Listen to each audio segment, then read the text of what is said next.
السلام علیکم جی۔ پاکستانیوں کے لیے جب سے یہ حکومت آئی ہے ایک کے بعد ایک بری خبریں ہی ہمیں سننے کے لیے ہمیشہ ملتی ہیں، اور اب ان بری خبروں کے اندر ایک اور بری خبر ہم ایڈ کر لیں۔ وہ جو بری خبر ایڈ کرنے جا رہے ہیں وہ ہمارے روزمرہ کی جو ہماری سہولیات ہیں اس سے متعلق ہے، اور وہ گیس سے متعلق ہے، کیونکہ سردیاں ہیں تو گیس کا بحران ہو جاتا ہے، گرمیاں ہوں تو بجلی کا بحران ہو جاتا ہے۔ یہ تو پاکستان کی ہر حکومت کا ہی وتیرہ ہے تقریباً۔ پچھلی حکومت کے اندر معاملات بہت بہتر ہو گئے تھے، لیکن پھر دوبارہ سے اب اس افرید نے ہمیں پھر سے جکڑ لیا ہے۔ اب تازہ ترین تو صورتحال جو یہاں پر ہے وہ گیس کی ہے۔ اس سے قبل آپ نے دیکھا کہ کس طریقے سے وزیر توانائی حماد اظہر مختلف میڈیا چینلز کے اوپر، اپنے ٹویٹر اکاؤنٹ کے اوپر مختلف اینکرز کو صرف اس بات پر لتاڑتے نظر آئے کہ جناب وہ ان کے بارے میں ان کی گیس مینجمنٹ کے حوالے سے جھوٹ بول رہے ہیں اور حقائق کو توڑ موڑ کر پیش کر رہے ہیں۔ انہوں نے مثال کے طور پر یہ بھی کہا کہ شاہ زیب خان زادہ کے ساتھ جو ان کی نوک جھونک چلتی رہی، ٹی وی کے اوپر بھی چلتی رہی، ٹویٹر کے اوپر بھی چلتی رہی، اس کو مختلف جو اخبار ہیں، مختلف میڈیا آؤٹلیٹس ہیں، انہوں نے بھی کور کیا۔ وہ شاہ زیب خان زادہ کو صرف ایک بات ہی کہنے کی کوشش کرتے رہے کہ جناب آپ غلط کہہ رہے ہیں، جبکہ شاہ زیب خان زادہ اور ان کی جو ٹیم تھی وہ تمام تر وہ فیکٹس لے کر آ رہی تھی جو خود گورنمنٹ کے ریگولیٹرز یعنی آکرا اور دیگر جو آڈیٹرز ہیں ان کی جو رپورٹ ہے وہ رپورٹ ہی اٹھا کر سامنے رکھ رہے تھے کہ جناب یہ آپ کے اپنے ریگولیٹرز، اپنے آڈیٹرز یہ بات کر رہے ہیں کہ آپ میرٹ آرڈر کے اگینسٹ جا رہے ہیں۔ یعنی یہ کہ جو آسان بھاشا کے اندر کہ جو آپ نے جس طریقے سے گیس امپورٹ کرنی تھی، جس طریقے سے آپ نے جو گیس کی کھپت تھی اس کو جس طریقے سے پورا کرنا تھا، وہ سب کچھ تو آپ پورا نہیں کر سکے، بلکہ آپ نے اس کو ڈیلے کر دیا اس گیس کے میرٹ آرڈر کو، جس کی وجہ سے اب ایک ایسا بحران جنم لینے کو ہے جو کسی سے نہیں سنبھالا جائے گا۔ لیکن جو حماد اظہر صاحب تھے اور جو ان کے حواری تھے، جس کے اندر شہباز گل صاحب آمنے سامنے ہوتے ہیں، بڑھ چڑھ کے آگے ہوتے ہیں، اور ان کے ساتھ ہی فواد چودھری صاحب جو اسی ڈھول کو دوبارہ بجانے کی کوشش کر رہے ہوتے ہیں تاکہ کسی صورت یہ حکومت بچ جائے اور معاملہ وہیں کا وہیں رہے۔ جو کوسچن اٹھا رہے ہیں، جو بات کر رہے ہیں، جو لوگوں کو ایجوکیٹ کرنے، انفارم کرنے کی کوشش کر رہے ہیں، ان کو کسی طریقے سے کنٹروورشل کر دیا جائے۔ لیکن اب معاملہ لگ یہ رہا ہے کہ اس حکومت اور اس حکومت کے حواریوں یا اس حکومت کے لیے ڈھول بجانے والوں کے ہاتھ سے مزید نکل چکا ہے۔ مثلاً اغذیہ آبادی بھی یہ صوبہ سب سے بڑا ہے، اور دوسرا پھر کے پی جو کہ مشکل صوبہ ہے، جہاں پر کھپت سب سے ٹھنڈ بھی پڑتی ہے، وہاں پر برفانی علاقے بھی ہیں، جہاں پر برفیں پڑتی ہیں، بہت زیادہ ٹھنڈ پڑتی ہے، تو گیس کی بھی کھپت وہاں پر ملٹیپلائی ہو جاتی ہے سردیوں کے اندر۔ یہ جو دو صوبے ہیں ان کو گیس پہنچانے کا ذمہ دار S N G P L ہے، اور اب S N G P L نے وزارت کو، جو حکومت ہے اس کو یہ لکھا ہے کہ جناب آپ ہماری مدد کے لیے ہاتھ بڑھائیں۔ بہت سارے جو کارگوز ہیں وہ ایک کارگو کا انہوں نے ذکر کیا ہے کہ جناب یہ کارگو کینسل ہو گیا ہے، یہ کارگو نہیں آ رہا۔ یہ کارگو کینسل ہونے کی وجہ سے وہاں پر ٹنوں کیوبک جو ملین ٹنز ہیں آف گیس وہ وہاں پر ان کو نہیں ملیں گے، اور جب یہ شارٹیج ہوگی تو ان کا کہنا یہ ہے کہ جنوری کے اندر یہ شارٹیج خوفناک ہو جائے گی، اور جب یہ خوفناک شارٹیج ہوگی تو لوگ بفر جائیں گے، لوگ سردی سے تو ٹھٹریں گے ہی، ان کو کھانے کے لیے کچھ نہیں ملے گا۔ جب ان کی یہ صورتحال ٹینس ہوگی وہ گلیوں کے اندر احتجاج کریں گے، اور خاص طور پر یہ سب کچھ اس وقت ہو رہا ہوگا جب ملک کی جو انوائرمنٹ ہے وہ پولیٹیکلی بہت زیادہ وولیٹائل ہو چکی ہے، چارجڈ ہو چکی ہے۔ یہ بھی سننے میں آ رہا ہے کہ جناب پولیٹیکل پارٹیز کے جو قائدین ہیں جو لندن بیٹھے ہوئے تھے یا جو ابھی اس طریقے سے ایکٹیو نہیں تھے وہ واپس آ رہے ہیں۔ ان کی واپسی کی خبروں کے درمیان میں جب گیس بحران آئے گا تو اس کو پولیٹیکلی بھی یہ ظاہری بات ہے اس کی ایک ہیٹ ہوگی جو گورنمنٹ کو فیس کرنی پڑے گی۔ So S N G P L نے بڑی ٹائملی یہ دیکھنے میں تو بڑی ٹائملی انہوں نے سارا کچھ اٹھا کر حکومت کو اطلاع دی ہے، لیکن اصل بات یہ ہے کہ یہ ٹائملی نہیں ہے، یہ کافی لیٹ ہو چکا ہے۔ یہ آخری جو جس طرح سے کہہ رہے ہوتے ہیں نا کہ مریض مر رہا ہو، اور آخری جو صرف جو ریمیڈیز ہوتی ہیں جو آخری طور پر آپ اس کو اٹھانے کی کوشش کرتے ہیں، یہ ان کا ایک اسی کی ایک کنٹینیوٹی ہے، اس کے علاوہ یہ کچھ نہیں ہے۔ اور اس کے اندر اس وقت حکومت کچھ اور کر بھی نہیں سکتی، کیونکہ اگر آج دسمبر اینڈ ہو رہا ہے،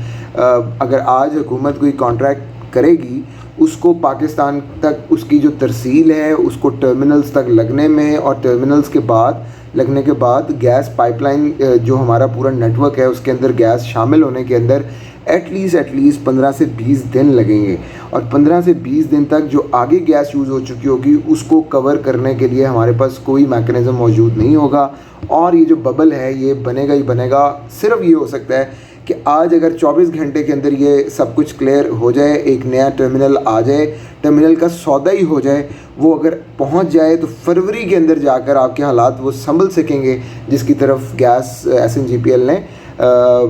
وہ اشارہ کیا ہے۔ خوفناک بات یہ ہے، میں یہ بیٹ کر چکا ہوں، جب یہ سردی ہوتی ہے اور دھندوں کا موسم ہوتا ہے، یہ ابھی دھندیں پڑنی شروع ہو گئی تھیں لاہور، پنجاب اور KP کے علاقوں کے اندر، لیکن پھر جو رشین ریاستیں ہیں وہاں سے ہوائیں داخل ہوئیں، پاکستان کے اندر ہوا چلنی شروع ہوئی تو دھند ڈسپرس ہوئی ہے۔ جب یہ دھندیں پڑنا شروع ہوتی ہیں اس وقت کراچی کا جو ساحل ہے اور جو باقی ہمارے ڈاکس ہیں جہاں پر ٹرمینلز ہمارے نصب ہیں، جہاں پر ویسلز آتی ہیں گیس لے کر اور پھر اس کی ری گیسیفیکیشن ہوتی ہے اور وہ پھر آپ کے پائپ لائن کے اندر جاتا ہے، وہاں پر وہ ڈاک نہیں کر سکتے، یعنی وہ جو ویسلز آتی ہیں، جو جہاز آتے ہیں، وہاں پر بندرگاہ کے اوپر لگ نہیں سکتے اور کئی کلومیٹر باہر کھڑے رہتے ہیں۔ 2018-19 کی جو سردیاں تھیں اگر آپ ان کو دیکھیں تو وہاں پر ایک ایسا ہی واقعہ پیش آیا تھا کہ دھند کی وجہ سے جو ویسلز تھیں وہ وہاں پر لگ نہیں پا رہی تھیں، اور جب ویسلز نہیں لگ پا رہی تھیں تو وہاں پر گیس پہنچ نہیں پا رہی تھی ہمارے مین نیٹ ورکس تک، اور مین نیٹ ورک سے آگے ڈسپرس نہیں ہو پا رہی تھی، اور اس پوری سچویشن کے اندر گیس کا خوفناک بحران دیکھا گیا۔ یہ ابھی میں آپ اس کو اکٹھا کر لیں کہ ایک جانب آپ گیس کا کوئی کانٹریکٹ نہیں ہے آپ کے پاس، میں کہہ رہا ہوں کہ آئیڈیل ٹو آئیڈیل کنڈیشن آج صبح جناب وہ سارا کچھ ہو جاتا ہے، کانٹریکٹ ہو جاتا ہے اور وہ ویسلز چلتی ہیں اور وہ ہمارے تک پہنچتی ہیں، خدا نہ خواستہ آگے دھند ہوئی تو آپ پھر لٹک جائیں گے۔ اس سے اگلی بات، اس وقت آپ اگر دیکھیں تو CNG سیکٹر کو گیس نہیں مل رہی، CNG سیکٹر بند ہے، زیرو سے ریٹڈ جو انڈسٹریز ہیں جو کہ ایکسپورٹ انڈسٹریز ہوتی ہیں وہ بند ہیں، کیپٹیو پاورز کو گیس نہیں مل رہی۔ اس پوری سچویشن کے اندر آپ نے صرف مرکوز کیا، اور یہ حکومتوں کا ہمیشہ پالیسی ہوتی ہے کہ جو ڈومیسٹک ہمارا یوزر ہے اس کے لیے گیس بچائی جائے، لیکن اب ڈومیسٹک یوزر کے لیے بھی گیس نہیں مل رہی۔ لاہور کے اندر اگر آپ دیکھیں تو تقریباً 60% جو ایریاز ہیں جو خاص طور پہ رشی ڈینسلی پاپولیٹڈ ایریاز ہیں وہاں پر گیس دن کے اندر پورے 24 گھنٹے کے سائیکل کے اندر 2 سے 4 گھنٹے تک کے لیے آتی ہے۔ تو ڈیلی جو آپ کا جو ڈومیسٹک کنزیومر ہے اس کی یہ صورتحال ہے۔ جو CNG ایسوسیشن ہے انہوں نے اب دھرنوں کا اعلان کر دیا ہے، اور پہلا دھرنا انہوں نے SSGPL جو سدرن گیس پائپ لائن ہے وہاں پر اس کے باہر انہوں نے احتجاج کرنا شروع کر دیا ہے۔ اب یہی احتجاج فردر بڑھے گا، جب گھروں کے اندر گیس نہیں ہوگی تو عام لوگ بھی اس سے متاثر ہوں گے۔ دوسری طرف جو متبادل فیول ہے وہ بہت زیادہ مہنگا ہو چکا ہے، گیس تو مہنگی ہوئی ہے، وہ تو بالکل ہی ہاتھ سے باہر جا چکا ہے۔ اس پوری صورتحال کے اندر ایک ماحول بن جائے گا بڑا زبردست کہ جو پولیٹیکلی اتنا وولٹائل ہوگا، جس کو اپوزیشن آرام سے یوز کر سکتی ہے، اور ایکٹیو پاورز کو گیس نہیں مل رہی۔ اس پوری سچویشن کے اندر آپ نے صرف مرکوز کیا، اور یہ حکومتوں کا ہمیشہ پالیسی ہوتی ہے کہ جو ڈومیسٹک ہمارا یوزر ہے اس کے لیے گیس بچائی جائے، لیکن اب ڈومیسٹک یوزر کے لیے بھی گیس نہیں مل رہی۔ لاہور کے اندر اگر آپ دیکھیں تو تقریباً 60% جو ایریاز ہیں جو خاص طور پہ رشی ڈینسلی پاپولیٹڈ ایریاز ہیں وہاں پر گیس دن کے اندر پورے 24 گھنٹے کے سائیکل کے اندر 2 سے 4 گھنٹے تک کے لیے آتی ہے۔ تو ڈیلی جو آپ کا جو ڈومیسٹک کنزیومر ہے اس کی یہ صورتحال ہے۔ جو CNG ایسوسیشن ہے انہوں نے اب دھرنوں کا اعلان کر دیا ہے، اور پہلا دھرنا انہوں نے SSGPL جو سدرن گیس پائپ لائن ہے وہاں پر اس کے باہر انہوں نے احتجاج کرنا شروع کر دیا ہے۔ اب یہی احتجاج فردر بڑھے گا، جب گھروں کے اندر گیس نہیں ہوگی تو عام لوگ بھی اس سے متاثر ہوں گے۔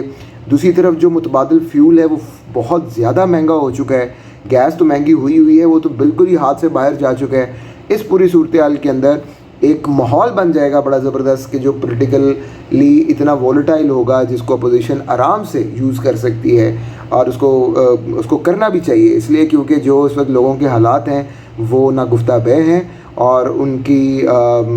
کوئی داد رسی کرنے والا نہیں ہے۔ اس پوری صورتحال کے اندر جب عوام چارجڈ ہوں گے، جب ماحول بنا ہوگا تو اس حکومت کو شدید طور پہ ٹف ٹائم ملنے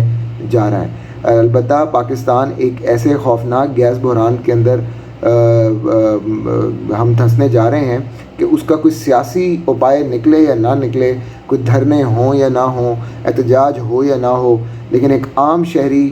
کے لیے یہ ایک نیا وبال اور نئی یہاں پر ایک آپ دیکھیں گے کہ ہر گھر کے اندر ٹینس سچویشن ہوگی، کبھی ناشتے نہیں ملیں گے۔ مجھے یاد ہے میں ایک بار رپورٹنگ کر رہا تھا تو ٹی وی کے لیے، تو وہاں پر مجھے ایک عورت نے بتایا کہ جناب طلاقیں ہو گئی ہیں ہمارے درمیان میں۔ تو میرے لیے بڑی حیران کن بات تھی، میں کہ جی طلاقیں کیا مطلب؟